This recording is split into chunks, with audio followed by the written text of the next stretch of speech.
Hey guys, today we're talking pec minor. The pec minor is a muscle that goes from your shoulder to ribs 3, 4, and 5, basically the size of my hand in the same orientation of my hand. The reason why I'm making this video is because I see it clinically so often is that people come in with short pec minors, myself included. I work on this all the time. And it's from poor posture. If you sit like this, you see how there's slack that builds up where my hand is. Same thing happens with the pec minor. It adapts by becoming shorter. The consequences of having a shorter pec minor, one is that it creates impingement for people that have shoulder problems. It just narrows down the subacromial space, that space where the rotator cuff sits, and makes it more narrow, harder for it to get blood flow, and then you get some compression on some of the tendons that cross right underneath there. Even more common, or as common, is if this gets a little bit shorter, there's some important nerves that cross right underneath it and go down the arm.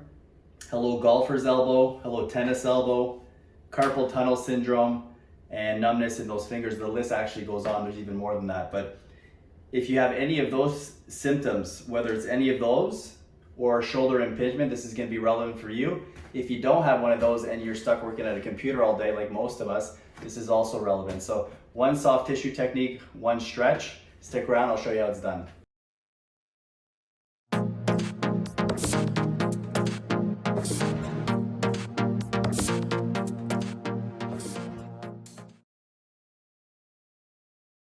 So I recommend doing this when standing. I find on the floor it's almost too much weight.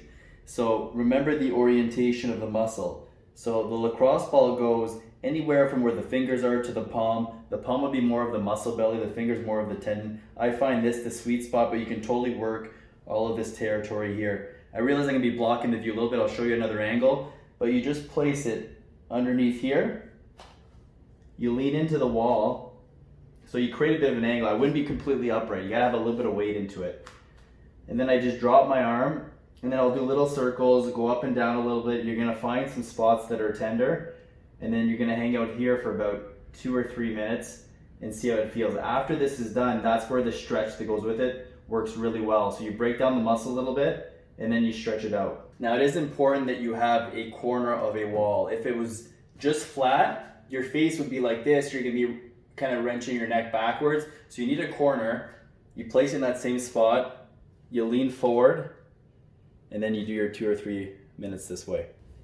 Okay, so I'm not gonna spend too much time on the sideline rotation. I did an entire video that breaks it down with 3 progressions. I'll just show you the main one that I like to do. It's where you lie on your side, you bring your top knee up, you pin it down. Common mistake is people leave it down here. You pin it down. You can even wrap your bottom leg on top.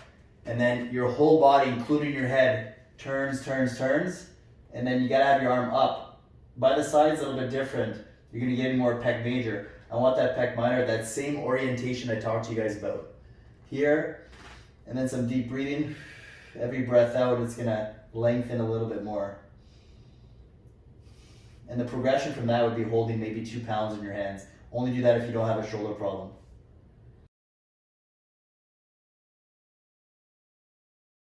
This is your gentle reminder that if you haven't done your stretches yet today, right now is a perfect time, and you might as well do it while watching one of these 2 videos. If you have any questions with any of the content you just watched, comment below. I'll do my best to get back to you guys, and thanks for watching.